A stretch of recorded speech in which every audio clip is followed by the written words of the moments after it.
Hello everyone, this is Prashant Singh and welcome to AEC plus.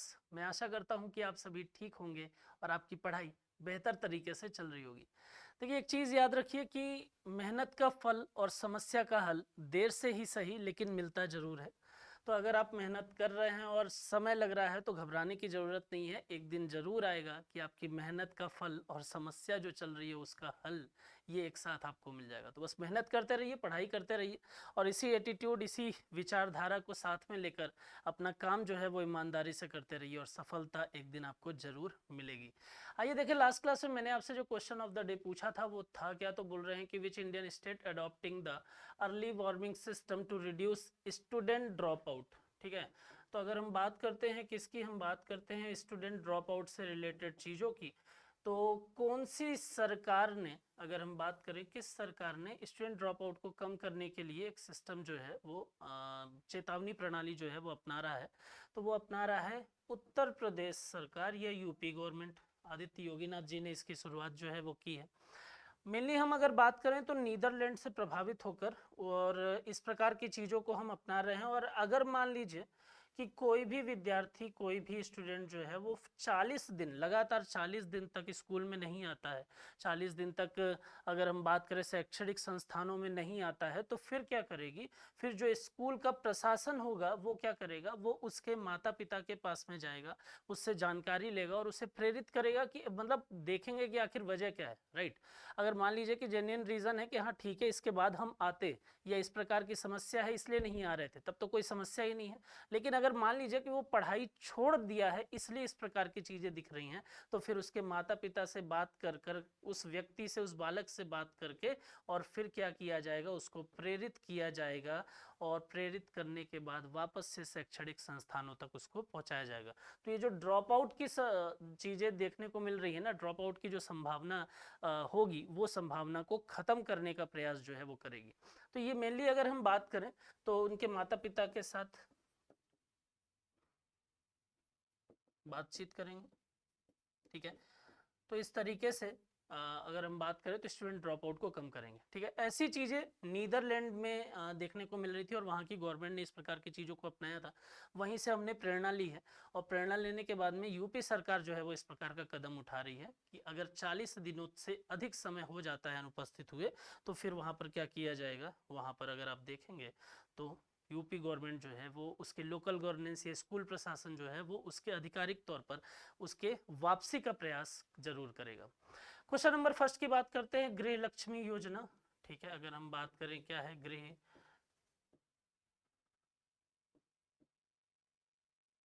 Lakshmi योजना, तो ये किस गवर्नमेंट ने शुरू की है, 2023।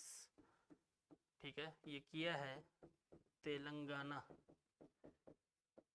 ठीक है, ये किसने किया है, तो याद रखिए ये तेलंगाना सरकार ने शुरू किया। ठीक है, ये है क्या, तो यहाँ पर अगर आप देखेंगे तो याद रखिएगा कि अगर हम बात करें तो घर निर्माण या गृह निर्माण से ये संबंधित है।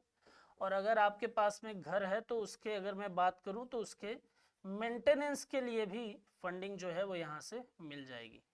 बात समझ में आ रही है। तो उस घर को, अगर घर नहीं है तो उसको बनाने के लिए, और अगर घर है और उस क्षतिग्रस्त अवस्था में है या अगर मान लीजिए उसकी स्थिति जो है वो ठीक नहीं है, तो सरकार आपको उसको बनाने के लिए भी पैसा प्रोवाइड करेगी। और कितना प्रोवाइड करेगी इस योजना के अंतर्गत, वो प्रोवाइड करेंगे 3 लाख रुपए। बात समझ में आ रही है, कितना प्रोवाइड करेंगे, 3 लाख रुपए। ठीक है, अब क्वेश्चन ये उठता है कि सर ये तो समझ में आ गया है कि ये 3 लाख रुपए जो है वो प्रोवाइड किया जाएगा, लेकिन एक चीज ये कि किसको, क्या पूरे तेलंगाना में जितनी भी महिलाएं होंगी उनको ये 3 लाख रुपए दिया जाएगा, क्या उनको ये गृह लक्ष्मी योजना जो है उसकी लाभ जो है वो मिलेगा। तो इसमें एक पॉइंट आप याद रख सकते हैं कि किसको लाभ मिलेगा या पात्र कौन होंगे। तो पहली चीज तो ये याद रखिए कि पात्र कौन होंगे, तो उसके लिए जरूरी है कि आपको तेलंगाना का निवासी होना पड़ेगा। बात समझ में आ रही है, तो तेलंगाना के मूल निवासी जो होंगे उन्हीं को यह अधिकार होगा या वही इस योजना का फायदा ले सकते हैं। तो पहला पॉइंट तो याद रखिए, तेलंगाना के निवासी।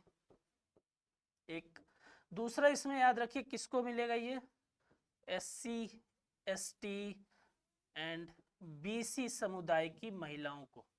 तो महिलाओं का इन समुदायों से बिलोंग करना अनिवार्य है। बात समझ में आ रही है, महिलाओं को।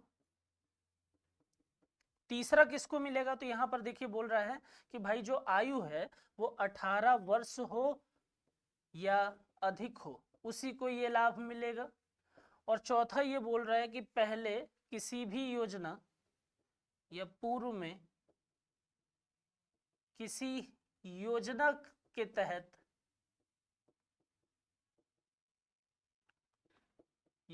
तहत वित्तीय लाभ प्राप्त ना किया हो। बात समझ में आ रही है, प्राप्त ना किया हो। क्लियर।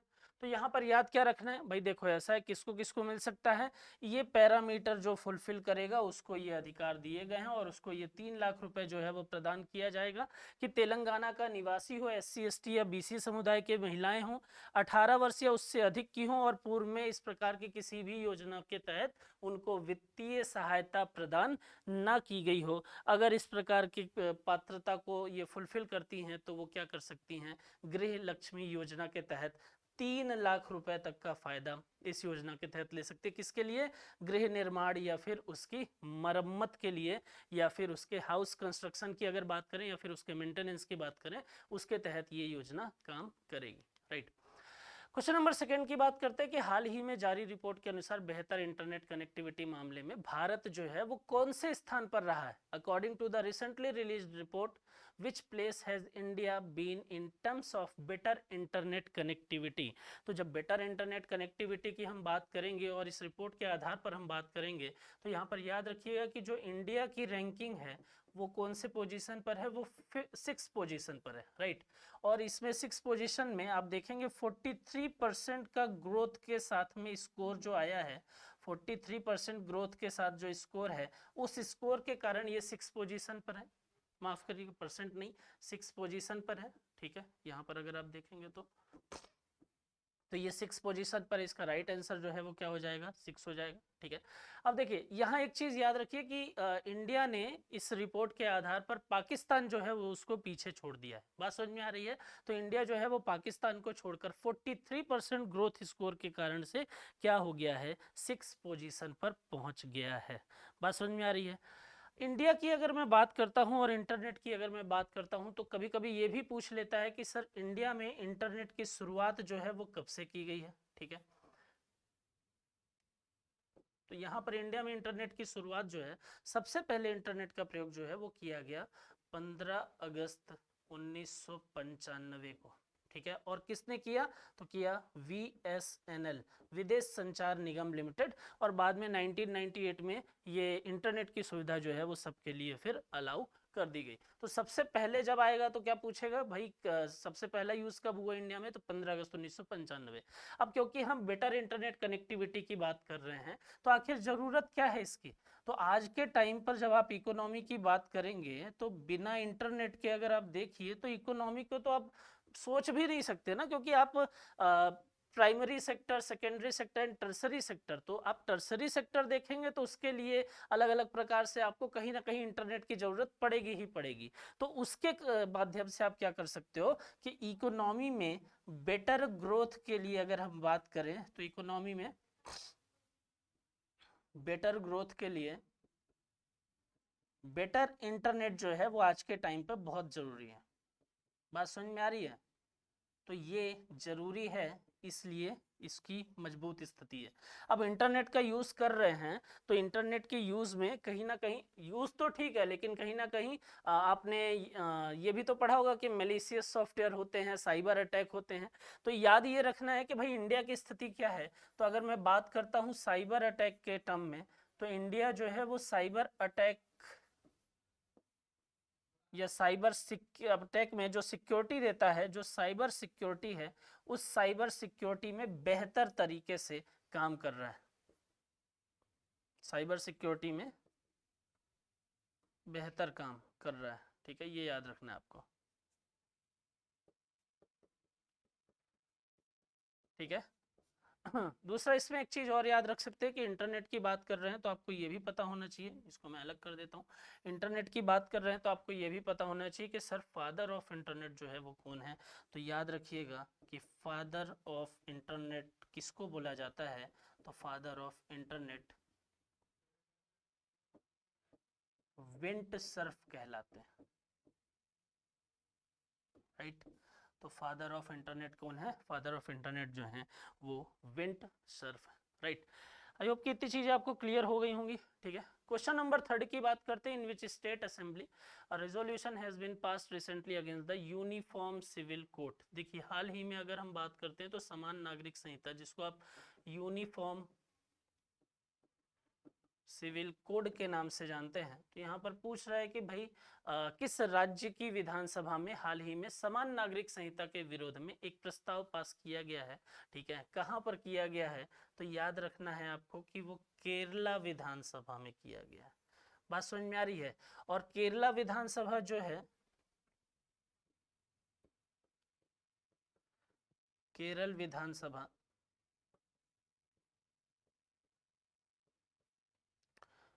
इस विरोध प्रस्ताव को पास करने वाली पहली विधानसभा बन गई है, ये भी आप याद रखिएगा। इसके विरोध ना पूछ क्या रहा है, किस राज्य की विधानसभा में हाल ही में समान के विरोध में एक प्रस्ताव पास किया, तो इसके विरोध प्रस्ताव को पास करने वाली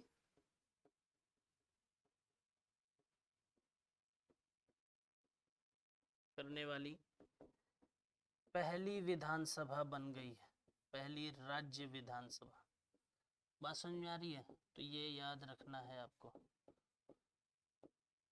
ठीक है। तो याद रखना है कि पहली विधानसभा कौन सी है जिसने यूनिफॉर्म सिविल कोड के अपोज में या अगेंस्ट में अगर आप देखेंगे तो प्रस्ताव जो है वो पास किया है, ठीक है। तो यहाँ पर इतनी चीजें आप याद रखेंगे।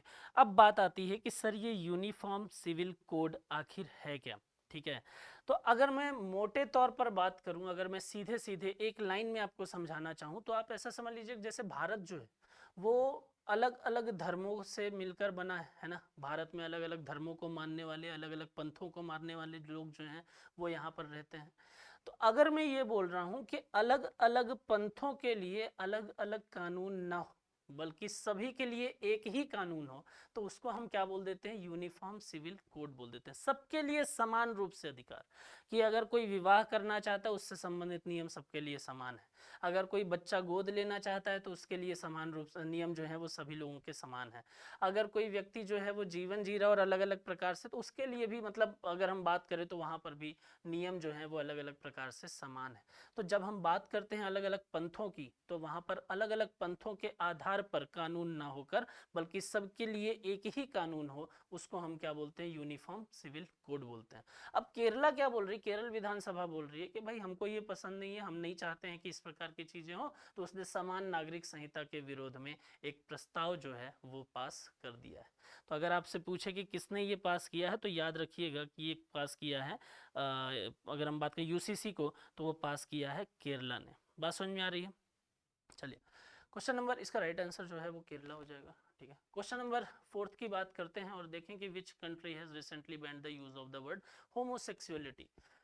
देखिए एक शब्द जो है उसको न्यूज़पेपर या मीडिया में बैन कर दिया गया है और उसकी जगह एक दूसरा शब्द प्रयोग में लाया जाने लगा और बोला ये गया कि इस शब्द का प्रयोग अब हम नहीं करेंगे या इस शब्द का प्रयोग जो है वो अब नहीं किया जाएगा। किस देश ने हाल ही में होमोसेक्सुअलिटी शब्द के इस्तेमाल पर पाबंदी लगा दी है? तो अगर मैं आपको बताऊं कि वो देश जो है वो कौन सा है, तो वो है इराक, ठीक है।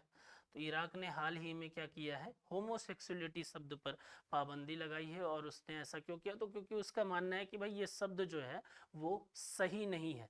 तो उसके स्थान पर अगर हम बात करते हैं तो वो किस शब्द का प्रयोग करेगा? वो करेगा सेक्सुअल डिवाइंस या यौन विचलन, ठीक है। तो इसके स्थान पर इसको रिप्लेस किया गया, ठीक है।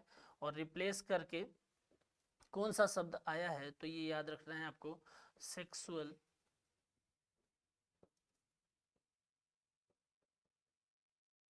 ठीक है। इसको हिंदी में बोलते हैं यौन विचलन,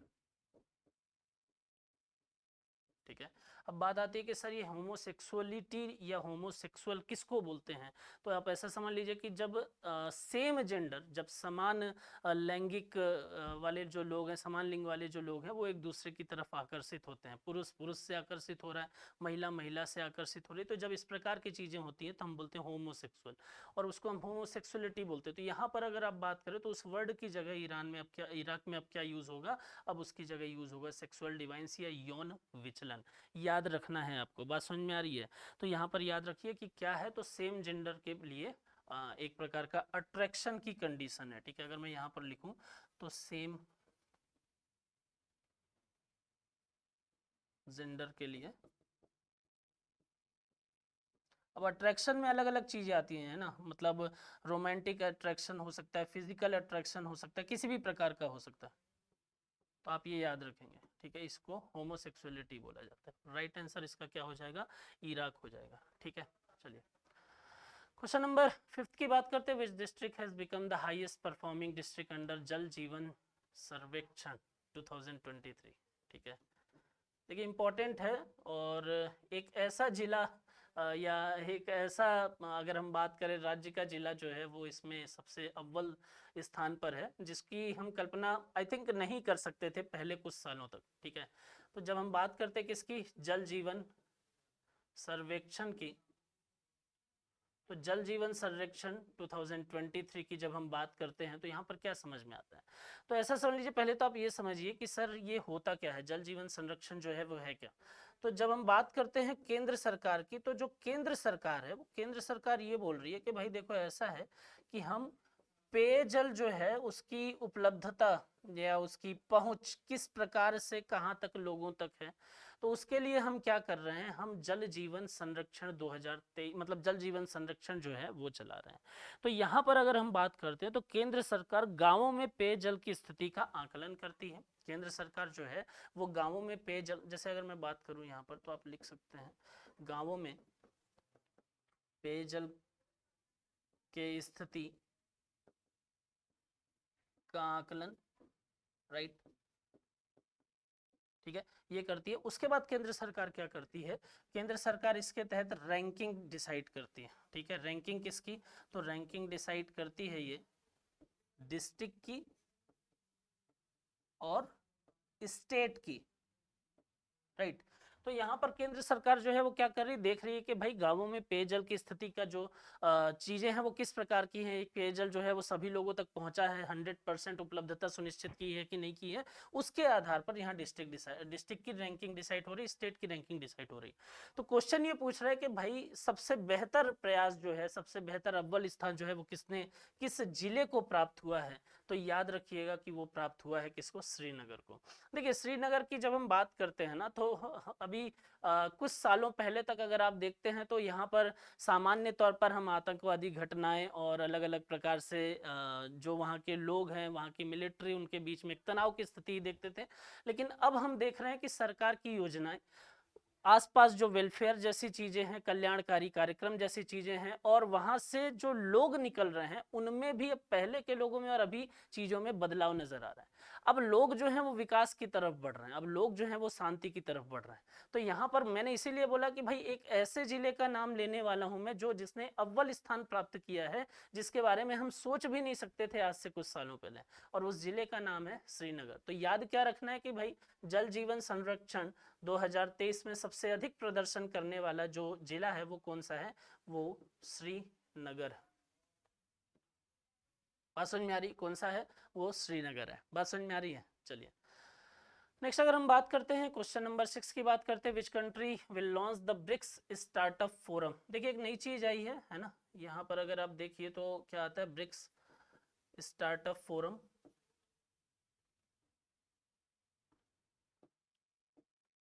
ब्रिक्स स्टार्टअप फोरम, ठीक है, एक मंच तैयार किया जा रहा है, ठीक है। किसके बीच में, किसने तैयार किया, पहले तो ये तो आप जानिए कि ये भारत ने तैयार किया है, भारत ने लॉन्च किया है इसको, ठीक है। और ये है क्या, ब्रिक्स स्टार्टअप फोरम जो है वो है क्या, तो इसको फोरम या मंच की इसलिए शुरुआत की गई है, लॉन्च इसलिए किया गया ताकि जो इन्वेस्टर हैं, तो इन्वेस्टर, स्टार्टअप या मान लीजिए कि एंटरप्रेनर हैं,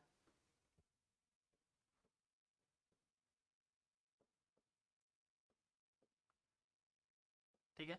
तो याद रखना है कि भारत ने इसको लॉन्च किया है और इसमें क्या किया जा रहा है, तो जो इन्वेस्टर हैं, जो एंटरप्रेनर्स हैं, उनके बीच में सहयोग बढ़ाने के लिए ये कदम उठाया गया है। तो इन्वेस्टर एंटरप्रेनर्स के बीच सहयोग बढ़ाने के लिए ये काम किया गया है।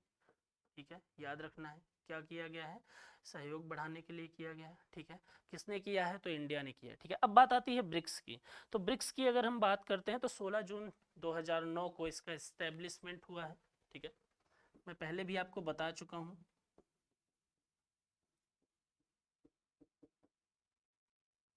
16 जून 2009।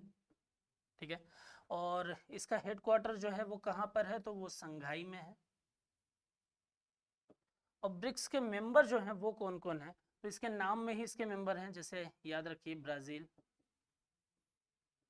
रसिया, इंडिया, चाइना और साउथ अफ्रीका।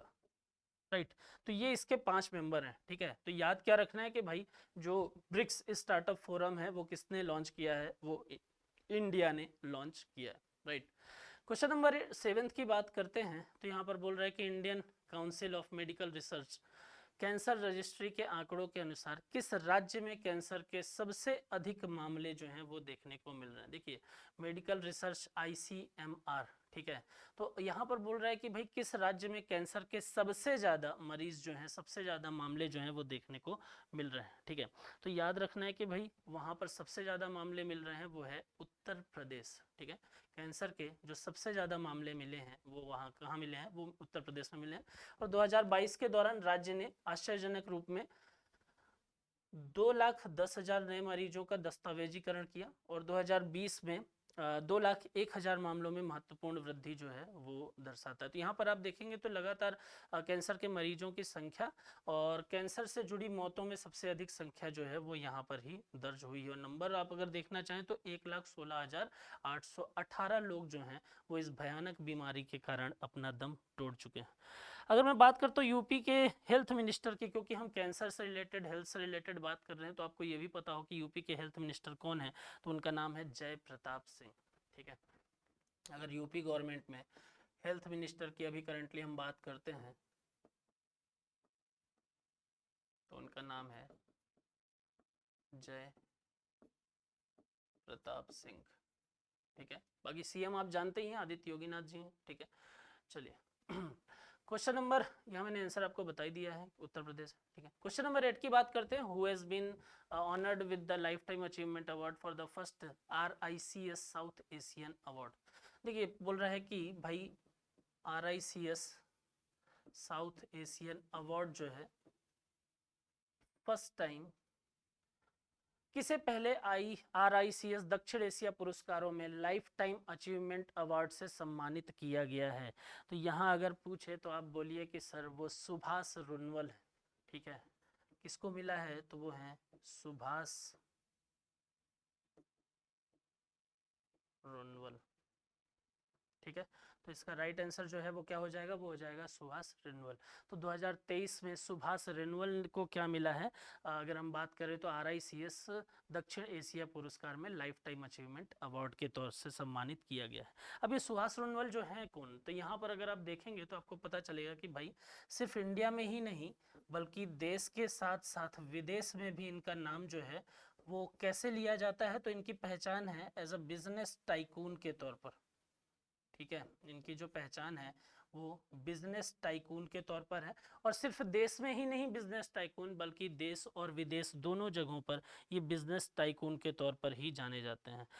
दूसरी अगर मैं बात करूँ तो यहाँ एक और टर्म का नाम लिया जा रहा है जो है RICS क्या होता है, तो royal institute of chartered surveyor's. ठीक है, RICS की अगर हम बात करते हैं तो याद रखना है आपको कि RICS का मतलब होता है royal institute of chartered surveyor's. ठीक है, और ये होता क्या है तो उसके बारे में बात करते हैं। रॉयल इंस्टीट्यूट ऑफ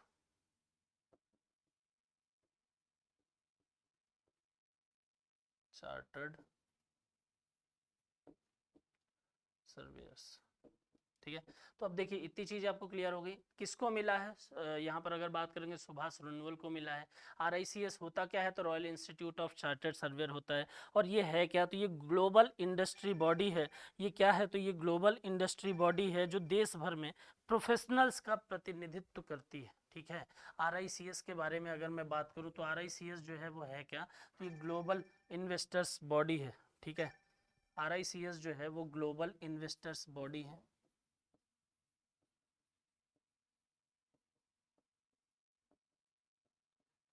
ठीक है। जो देश भर में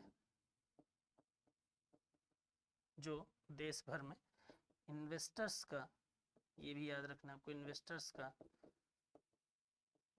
प्रतिनिधित्व करती है। ठीक है। तो इतनी चीजें आप इसमें याद रखेंगे। क्या याद रखना है कि भाई RICS क्या है, तो ग्लोबल इन्वेस्टर बॉडी है, देश भर में इन्वेस्टर का प्रतिनिधित्व करती है। Royal institute of chartered surveyor जो है वो इसका फुल फॉर्म है। सुभाष रुनवल को लाइफ टाइम अचीवमेंट अवार्ड इसके तहत इस साल का मिला है। ठीक है। और ये है कौन, तो ये बिजनेस टाइकून है। सिर्फ देश में ही नहीं बल्कि देश और विदेश सभी जगहों पर ये बिजनेस टाइकून के तौर पर पहचाने जाते हैं। राइट। क्वेश्चन नंबर 9 की बात करते हैं। किसके द्वारा लिखित नई पुस्तक मानसून का विमोचन किया गया है। ठीक है। देखिए मानसून की अगर हम बात करते हैं तो एक पुस्तक है। ठीक है। और इसको पूरा नाम की अगर मैं बात करूं तो यहाँ पर इसको बोला गया है monsoon, a poem love, poem of love, poem of love and longing.